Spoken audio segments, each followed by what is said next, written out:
Neil Peart, and may he rest in peace, one of the greatest drummers ever. He never relied on like, oh, we're rushed. No.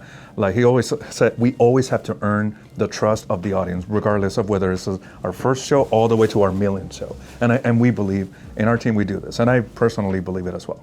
So that kind of empathy is like, it's kind of like what drives the role and what drives me as well.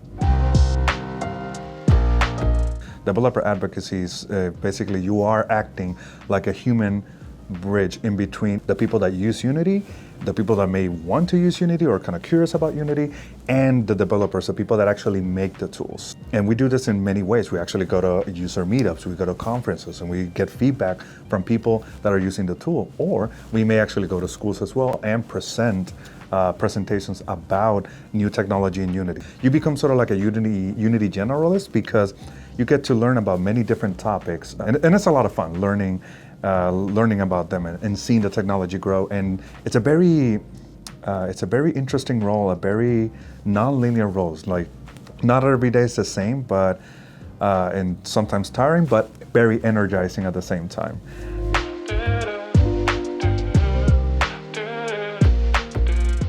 And I would say the power of collaboration that comes through the game projects, year-long game projects, is one of the biggest things I appreciate from the school. And I mean, I was going to say forcing you to work together, but no. It's something that we all want to do. We want to make games together, and that within itself carries a lot of good lessons. So yeah.